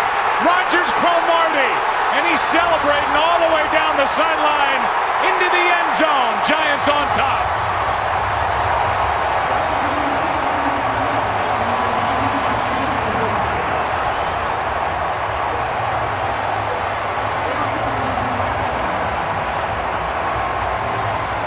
This throw's not on Matt Castle. It's actually a well-thrown ball by him. You got to lay this ball out on the boundary, as you're going to see. And Dominique Rogers Cromartie, he essentially runs the route for him. And Terrence Williams just does not come out of that break towards the sideline like Matt Castle was expecting. He opens up the door for Dominique Rogers Cromartie, and you're not going to catch him. It's a 58-yard return for Rogers Cromartie in his 2nd year here with the Giants, and that touchdown puts New York on top by 4. Rogers Cromartie, he had a 57-yard touchdown on a fumble return in week 1. Well, he has his 1st pick, his 2nd touchdown of the season. Giants on top by 4. Can't come to a Giants game and not think about the Mara family, the founding family of the Giants. Tim Mara founded the Giants in 1925. Wellington, a ball boy that season, served in World War II, inducted into Pro Football Hall of Fame in '97, and passed away 10 years ago today at the age of 89. Let's go back to the interception for the touchdown. You're going to see Rogers Cromartie and how he sits on this route. He's just not threatened by the deep route, so he's anticipating a 9-10 yard route, and that's exactly what he gets, and so he makes a break on it. Williams does not. But Rogers Cromartie is one of the fastest players in the league, and so because he knows that he can take some chances, still has the makeup speed if Williams in fact does go deep, he's able to sit on the route and it pays huge dividends. Giants get their first interception for a touchdown over their last 24 games, and it gives them a 4-point lead here at home over the Cowboys. They go back to the ground game. McFadden is wrapped up, and it's Beeson, the middle linebacker, who made the play. I know in visiting with Tom Coughlin, he talked about the importance of takeaways. They were a +3 in the turnover ratio week 1. The Giants forced 3 turnovers defensively, did not turn the ball over at all. I mentioned it earlier, Rogers Cromartie returned a fumble for a touchdown in that week 1 game. Typically you win when you're +3. The Giants should have won that game if they had managed the game better at the end, but a costly turnover by this Cowboys team. Here's McFadden. Slips down before getting hit on 2nd and 10. He picks up 8. The Giants came into the week tied for first in the NFL at +6 in that turnover ratio. They had 4 takeaways, 3 interceptions at Philadelphia, but lost that game. And they now have 13 takeaways as Rogers Cromartie has his 22nd career interception and his 6th career pick 6. 3rd and 2 for Dallas.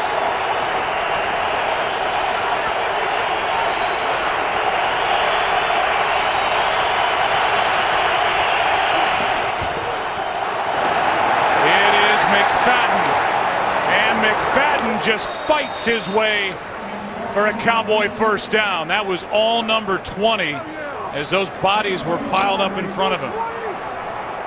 Just kept his legs going, and offensive line, as you're going to take a good look at it, they hit it pretty good, the Giants do, and he stopped initially. They just keep moving that pile, keep playing Zach Martin.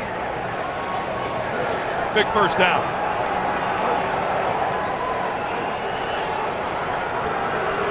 You feel the momentum start to change after that interception. You know, Giants feeling pretty good. Forcing 3 and out would have been a real killer for this Cowboys offense. Play action to McFadden. Sideline for Butler, and he makes the catch. One of those back shoulder throws, either by design or by happenstance. Good for 26. I think a little more happenstance by the looks of it. You're going to see he's coming up the sideline, and Castle just knows that Hosley has his back to the ball, decides to take a shot at it. I even think Hosley might have gotten his hand on the ball a little bit, but great concentration by Butler, being able to make the play. Giants missing Prince Amukamara. 2nd game missed with a tear in his pec. So Hosley gets the start out there at right corner. First down, Dallas. McFadden.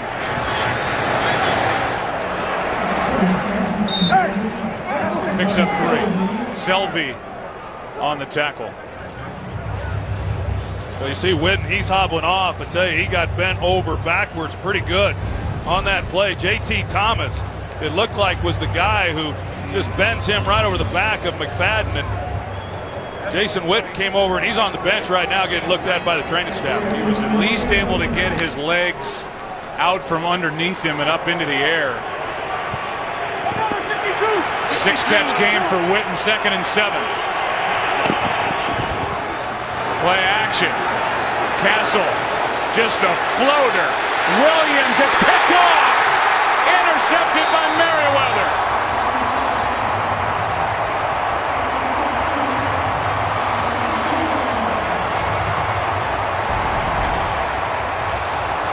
And this pass had nothing on it. No chance. Williams, the intended target. And it's Merriweather with a second pick of the game for the Giants. We'll show you the interception in just a moment after this play from the one. They're fired up in New York. The Mets are in the World Series trying to win it for the first time since 1986. The Giants are leading the Cowboys by 4 as they take over at the 1. 180! 186! Trying hard count to pick up an easy 5. Here's Jennings, a little breathing room as he takes it across the 5 and back to the Castle interception. Well, here's Brandon Merriweather right here at free safety, and you're going to see he starts over on the hash, and so when Castle comes back play action, he has his back to the line of scrimmage, never relocates Brandon Merriweather, and in addition to that, he double clutches in the pocket. He's late getting the ball out. J-Ron Hosley never even sees the ball being thrown. And in addition to being late, doesn't get anything on the throw, and a pretty easy interception for Merriweather. That's his second in as many weeks as Jennings is bottled up. No gain. Now 3rd down and 5, and the Dallas defense will try to make a play. This throw came out weird and just sat up in the air forever. Yeah, it was late and then floated on him, a little bit like that slant route that he threw earlier to Terrence Williams. This one hung up in the air on him as well, but just was not able to locate Merriweather to hold him and keep him from being a factor on the play. 3rd and short's been a problem for the Giants in this game. This is 3rd and 5, so medium distance. This is Randall. What a catch! One-handed and out of bounds near midfield. How about that from Ruben Randall? How about that? It's on Brandon Carr, too. Another great catch up this boundary, and Brandon Carr doesn't realize the ball's thrown back to the ball, can't locate it. But Ruben Randall, he's able to just haul that one in one-handed. The catches that these guys make one-handed is pretty amazing. 44 yards, Troy, on 3rd and 5. That's the longest play of the game. That's a guy who's playing with a bad hamstring as well. It looked like he might be limping a little bit after that catch, but what a catch it was. And what a time for the Giants at 3rd and 5. Booty, 180! On 1st down, it's Vereen. Picks his way, still going. They're going to mark him out of bounds just outside the 10. Forced out by White, but a 39-yard run by Shane Vereen. Now they run to this right side, and Donnell does a good job there on the edge. He starts to set it, and then Marshall Newhouse, and then you got him just Vereen hitting it inside of those blocks, and another big play for this Giants offense. A 39-yard run after a 44-yard catch. The longest of the year for Vereen by 20. Hand off to Vereen. And he spins his way down inside the 10. They just got the Cowboys reeling a little bit right now. This Shane Vereen, what an acquisition he was. They hand him the ball, as we've seen. He's primarily a receiver out of the backfield, but you know, well coached from his days in New England. He does an outstanding job of just knowing how to play the game. He is very quarterback friendly. 180! What's that? 2nd and 8. Play action. Pass is caught by the tight end Donnell, and Lee is there to drag him down. A gain of 1, and it's 3rd down and 7. Yeah, you look at these games and how they unfold, and right now with just over 4 minutes left in the 3rd quarter and a 4-point game, you know what a difference there is between having to settle for a field goal here, Cowboys making a stop, or giving up a play. But this is a big point in this game. A drive that started at their own 1.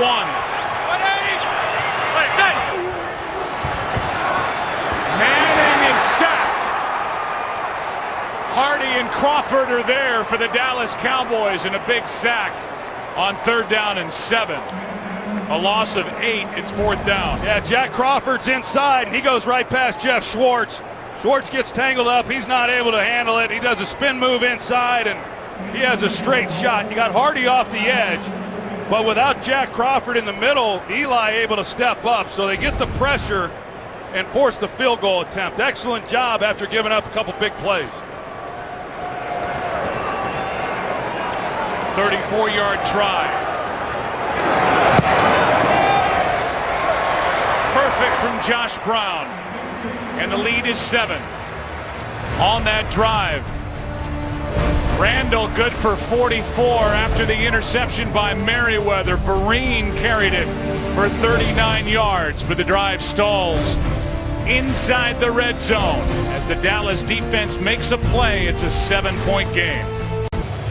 Well, it's a 7-point game now with 3:18 left in the third quarter, and the Cowboys about to get it back. New York Giants with 2 interceptions.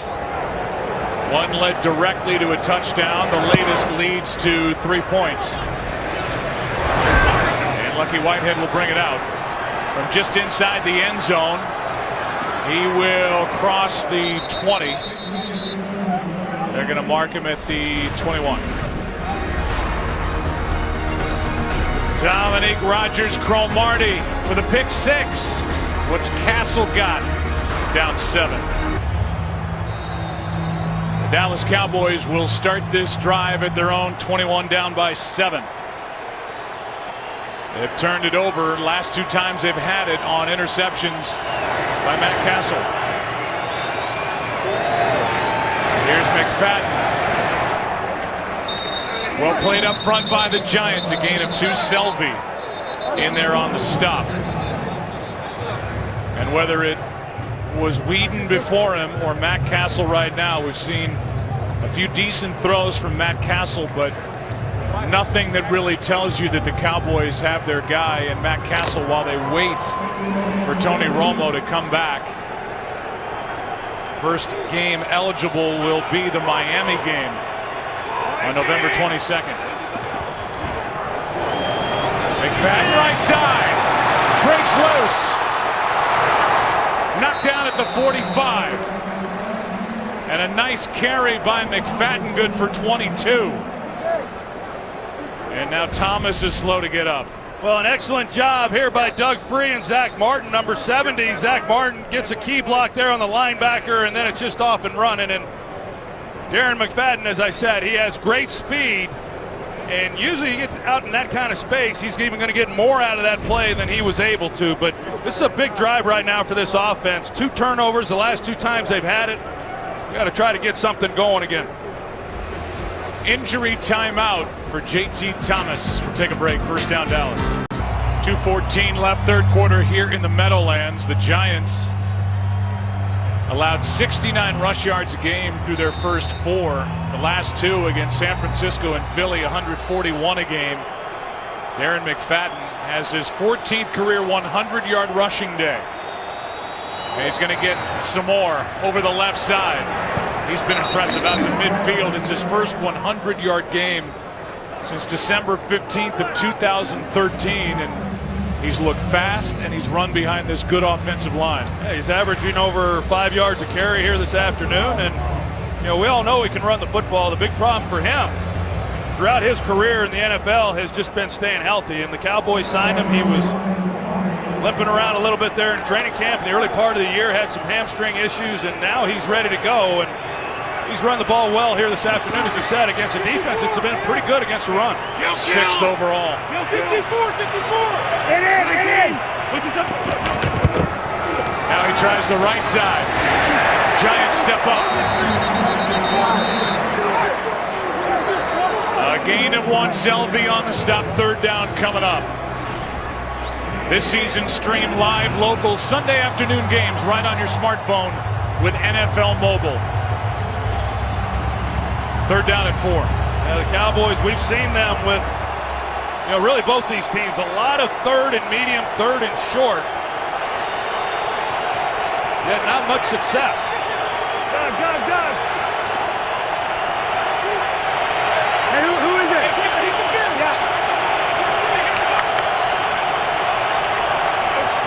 Just got it away. Castle steps up, throws, caught. Butler hops out of bounds with a first down. And he makes a nice catch with a defender draped all over him, good for 15 yards and a first down. Well, Butler came open much sooner than when he got the ball thrown to him, but Castle couldn't deliver it any earlier. He's avoiding the pass rush off the edge, and still that's a tough angle for a quarterback to try to make a throw. And yet he's able to do it while he's moving and sliding in the pocket. An excellent throw by Matt Castle. 15 yards. Hosley was in coverage. Pretty good coverage in the end. Last play of the third quarter. Zeros on the clock and a false start against Dallas.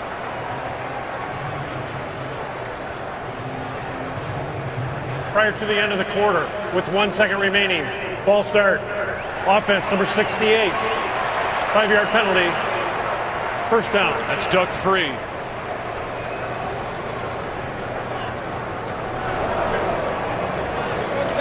So they're going to put 1 second, wind it, and that will do it for the first 3 quarters in this NFC East battle on America's Game of the Week. Cowboys on the move, down 7. Back after this from your local Fox station.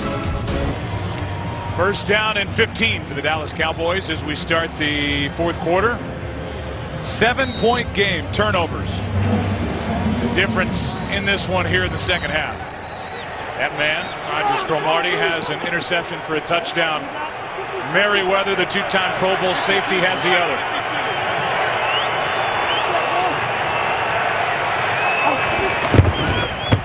On first down, Castle fires, and he's picked off again! And again, it's Rogers Cromartie. Another interception and another return as Cromartie slides down near the 34.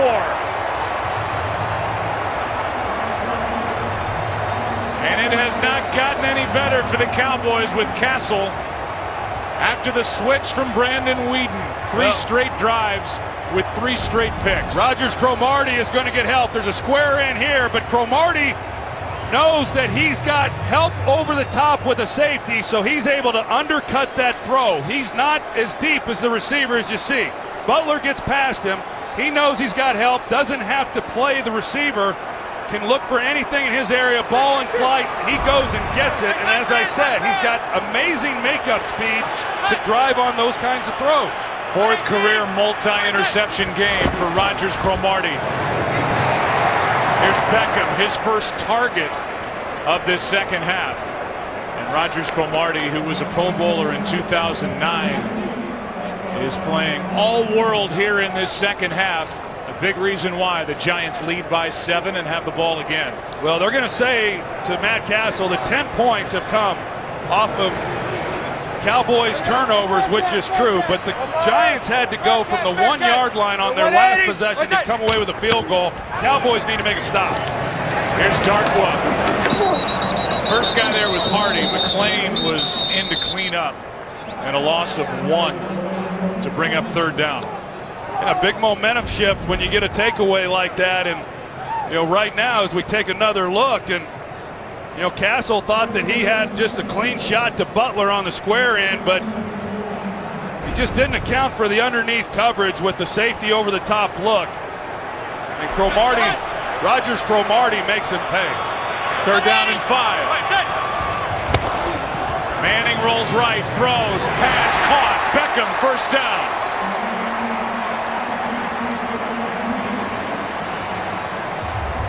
$10 yards on third down and 5. And we hadn't really seen the Giants in the early part of this game. We saw Eli Manning come outside on the move and hadn't seen much of it since, but with third down and the pressure that the Cowboys have been able to generate with Hardy, Jack Crawford on the sack earlier, excellent call by Ben McAdoo.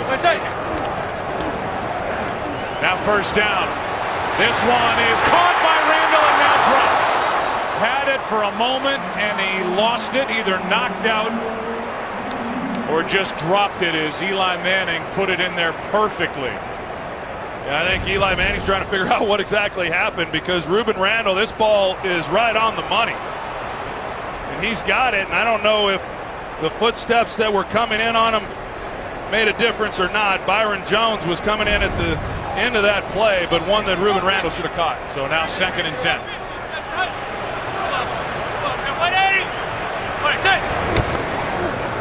Play action. Harris. And he's dragged down with a short gain. Third down coming up. Corey White on the tackle. And we'll see what the Giants can do on 3rd and 5. Beckham playing with his strained hamstring.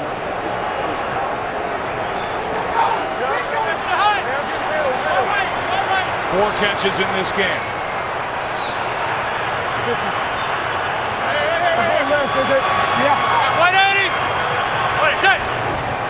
Third down and 5. Manning. Sideline. Incomplete for Randall. And the defense for Dallas stiffens up near midfield. Yeah, that ball came out a little bit funny for Eli Manning, and an excellent read on his part. He had the one-on-one matchup to Randall, and they're just unable to convert. So an excellent job by this Dallas defense, you know, being able to shift momentum and still keep this a 7-point game. But right now, you've got to be a little concerned. Those windows start getting tighter when you've thrown 3 interceptions as a quarterback. You start not trusting the things that you're seeing, and you're a little more hesitant, and you can't play quarterback effectively with that in mind.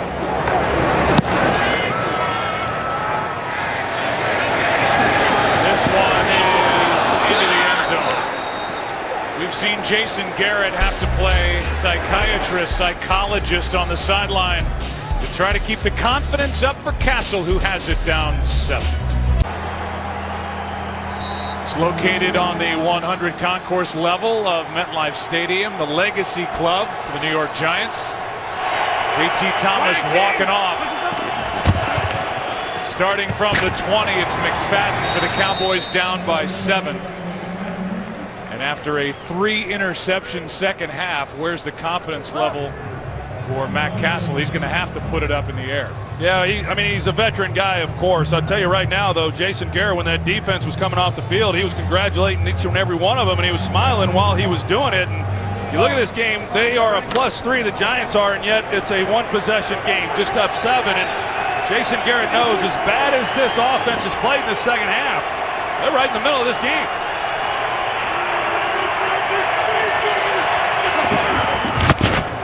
Toss to Whitehead running left. And lucky Whitehead is going to be marked down close to first down yardage, but it appears, and he is, inches short. Brought down by Jonathan Casillas, who's playing in place of the injured J.T. Thomas. 3rd and inches. Dallas has won the time of possession battle. The Giants have won the turnover battle.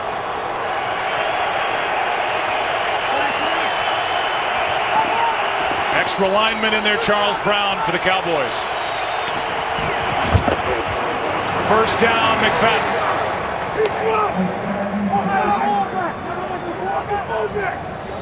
I tell you, for 3rd and inches, he gets through that hole pretty good, and everybody crowding the line, he makes someone miss at the end of that one. he is gone. Coughlin was livid on the sideline, wanting a false start. I think the fullback Tyler Klutz may have flinched, but no flag. Coughlin didn't get the call, and it's first down Dallas.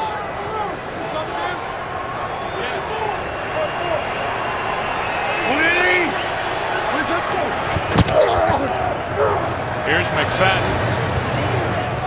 Sits down short of the 40. Let's go back to that 3rd and inches play. Watch Klutz. Yeah, take a look at him right in the middle. He does flinch. And should have been called. They don't get the call. Keep this drive going. But right now, we've seen they put Lucky Whitehead in the backfield. They toss the ball to him. They hand it off here to McFadden. Playing a little more conservatively right now and try to see if they can get Matt Castle back into rhythm. Now it's Kristen Michael back there with Castle.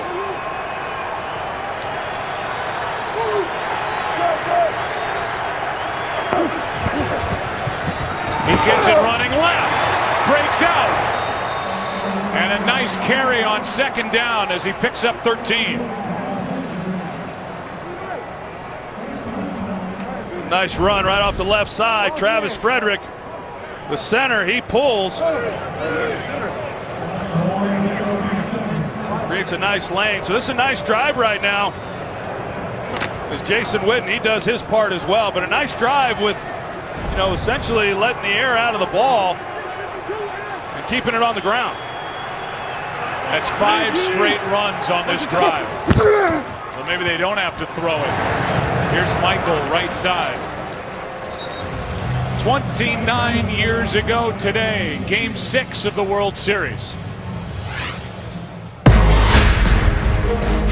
Little roller up along first. Behind the bag. It gets through Buckner. Here comes Knight, and the Mets win it. Sorry, Bill Buckner. I'm saying I can't even watch a football game. See that. Tuesday is when we get it going. The Mets and the Royals in Kansas City on Fox. 2nd and 9. This one hits Beasley in the helmet and drops untouched. Wonder what that sounded like for Cole Beasley. Well, I think Beasley was seeing, he saw Kerry Wynn, who dropped underneath as a defensive end. I think he saw him and thought that he would get to the next window, and Castle just plunks him in the head with it. Now 3rd down and 9. Cowboys trying to tread water until they get Des Bryant back and then Tony Romo back. At a 3-point lead at the half, trailed by 7.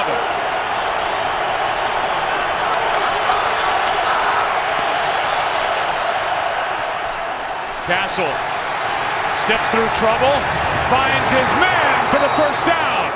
Terrence Williams, somehow forgotten about in this secondary, good for 21. Yeah, he's able to run a corner route. Once he gets to the sidelines, he just sits there and waits. And Matt Castle keeps the play alive, and they throw it in behind Trevin Wade for the first down. Excellent job extending the play by Castle.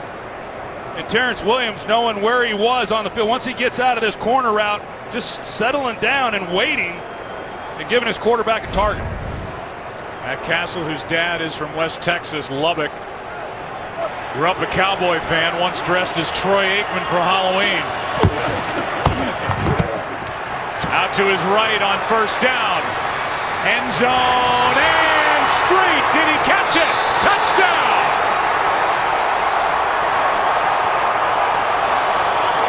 And he just channeled his inner Aikman. An extra point away from a tie game here in the 4th quarter. That was a good throw. That was an outstanding throw. Landon Collins, the rookie, I'm not sure what he was thinking. No, he was going with Street on the play, and then he just pulls up as though the ball had gone elsewhere or something else was going to happen. But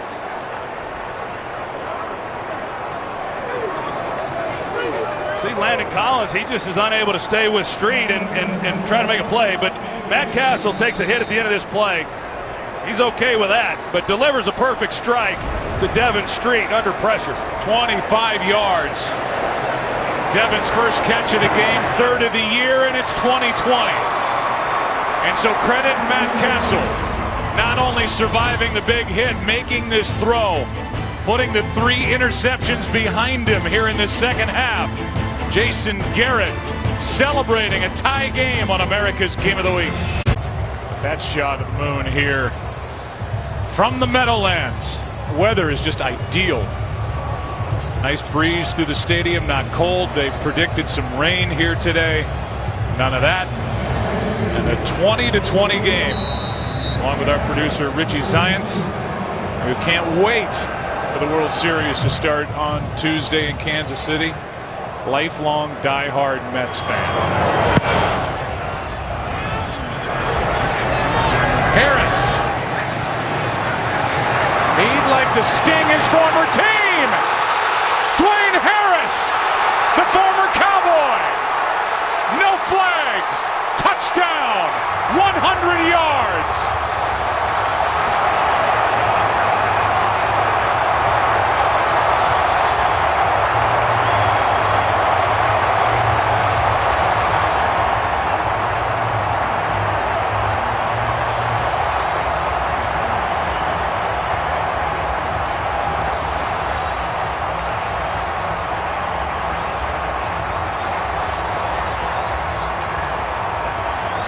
going to see two key blocks, one on Kyle Wilbur here, and then McRae, he cuts back to the left side, and you see the hole then that opens up. An outstanding job of creating a lane in the middle for Dwayne Harris, and Cowboy fans know all too well how he can turn a game. And it's a 7-point lead in a blink. Last Giant with a kickoff return for a touchdown. David Wilson, 97 yards in December of 2012. Uh-oh, says Tony Romo. Giants back up 7. Giants have touchdowns today by their offense, by their defense, and by their special teams. Darkwa on the offense.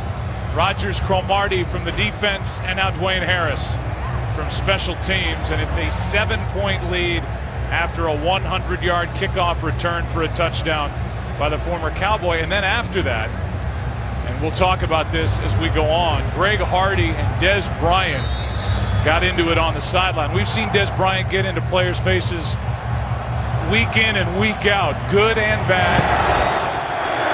And whatever Bryant said, it didn't sit well with Greg Hardy.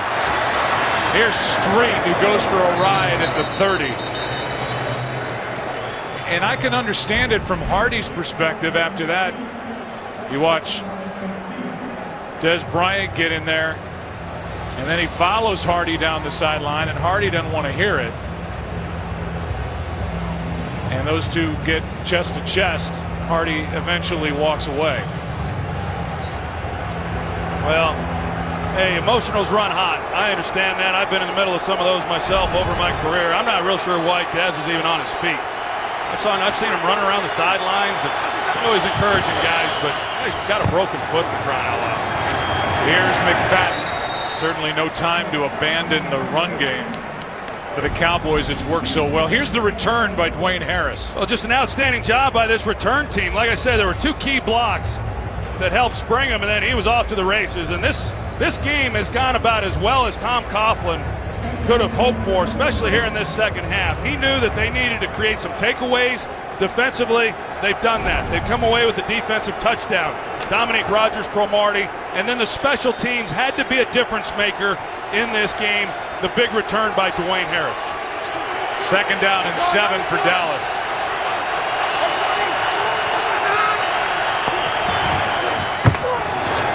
Stay on the ground with McFadden. He's got a 1st down. What a game for Darren McFadden. Gets 9 and just keeps piling up yards. 132 for the game. Well, it's a pretty good formula right now. The Cowboys have found something in this running game. The offensive line is controlling the line of scrimmage. They're getting some movement. McFadden is hitting it. And so we saw it on the last touchdown drive. They had the running game going, and then the big throw, of course, by Castle, and they open up this drive running the football for another big game.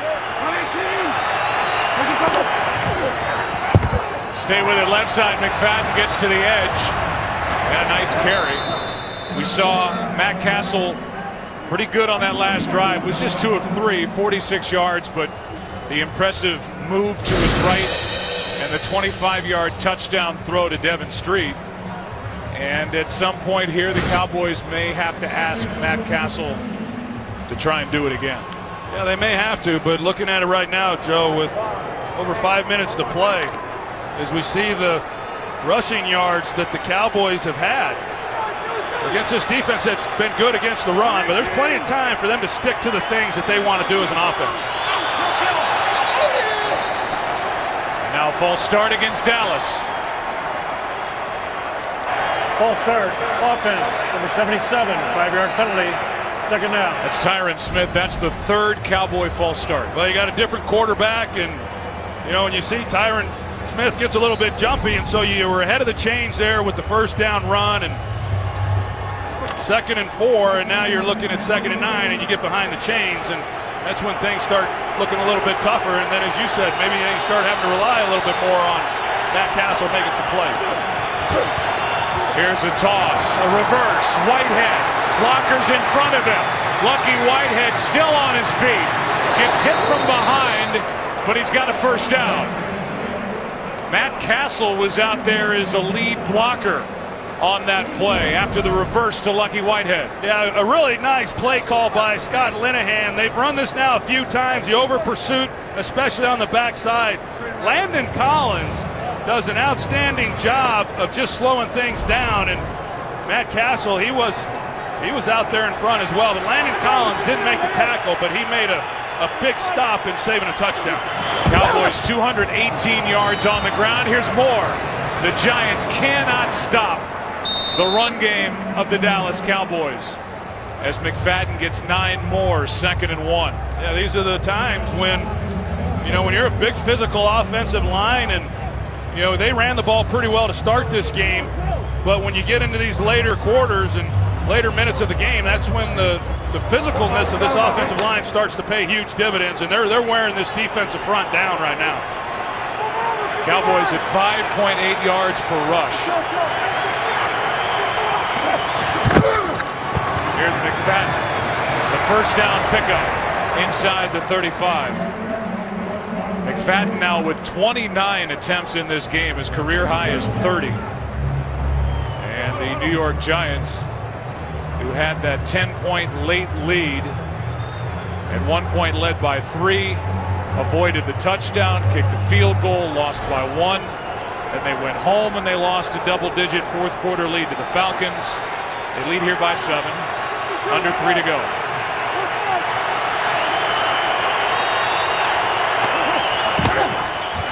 Here is Michael. Kristen Michael to the 30. Landon Collins on the tackle. Well, you start selling out to try to slow down this running game. You get a one-on-one look and you try to take a shot, but they've run the ball so effectively. Scott Linehan, we've seen it time and time again since he took over as play caller for this offense, that if he's got the running game going, he's going to stick with it. And he's got it going here right now. 8th play of this drive. They've run it on the first 7.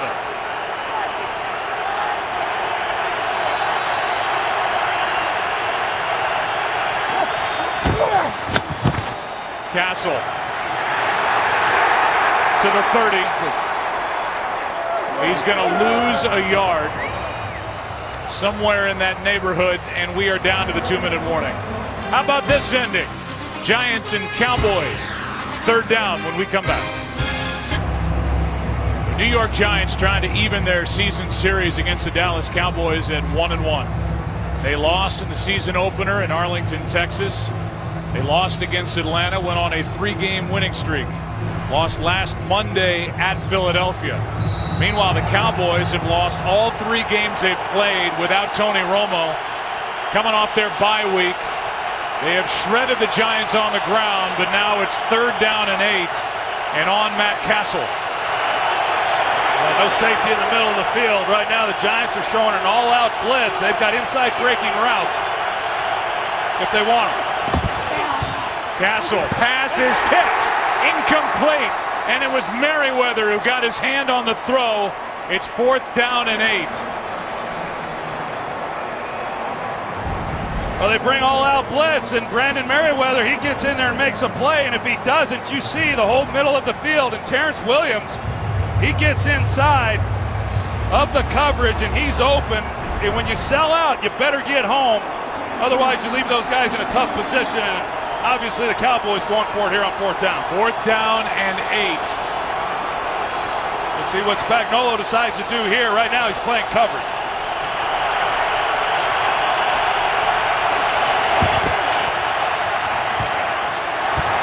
Castle. Hanna. He won't get there. And the Giants take over on downs. And with 1:48 left in this game, the offense for the Giants will take over as they lead by 7. Back after this. Best day as a Cowboy by far for Darren McFadden. He was terrific. 29 carries, 152 yards, averaged over 5 yards a carry, had a touchdown. 180, what's it?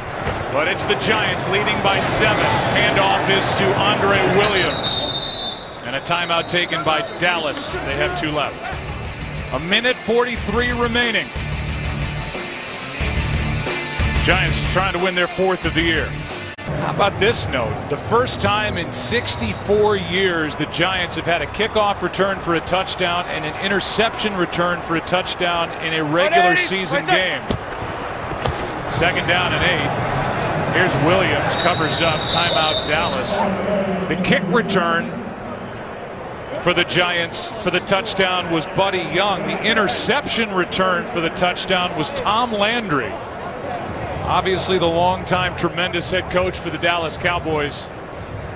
And wow, 64 years for that. So now we welcome you inside our broadcast booth. And this game's had a little bit of everything.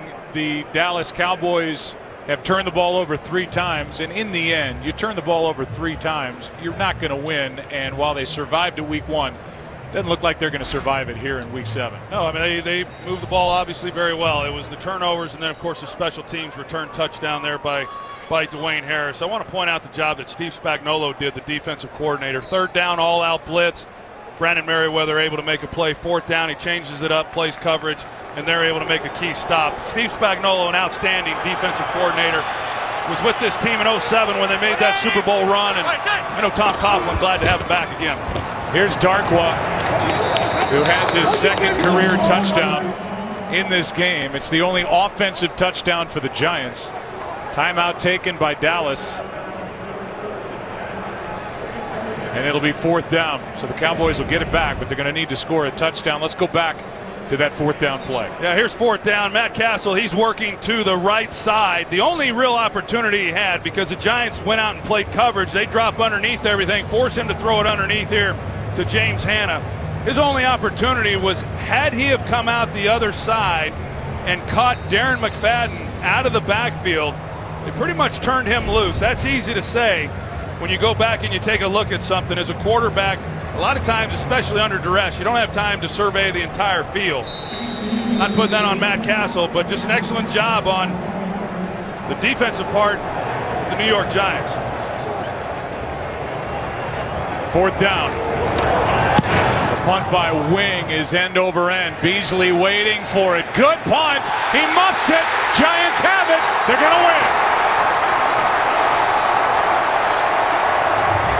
Miles White comes away with it as Beasley could not secure it.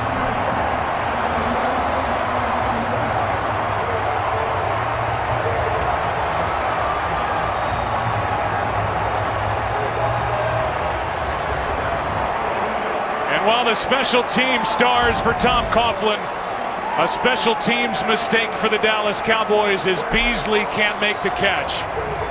And it started with a good punt from Brad Wing. Incredible. I'm not really sure how exactly Beasley's trying to catch that ball. You know, go up and catch it rather than cradle it the way that you normally would. But as you said, I mean, a muff and a game ender for the Dallas Cowboys. And I can tell you, Tom Coughlin is a football purist. The way that the plays, anyway, that his special teams made in this game, and how that was a difference in this game, I know he's going to be real happy about it. Well, we talked about the Dallas Cowboys on the other side trying to tread water without Des Bryant, without their quarterback and playmaker Tony Romo. They're not treading very well. They've lost 4 in a row now. The Giants will go to 4-3. The Redskins won today. The Eagles play later. They've won 2 straight, including on Monday against the Giants. In this NFC East, who knows who's going to end up on top. The Dallas Cowboys can't get their quarterback and their big play receiver back fast enough.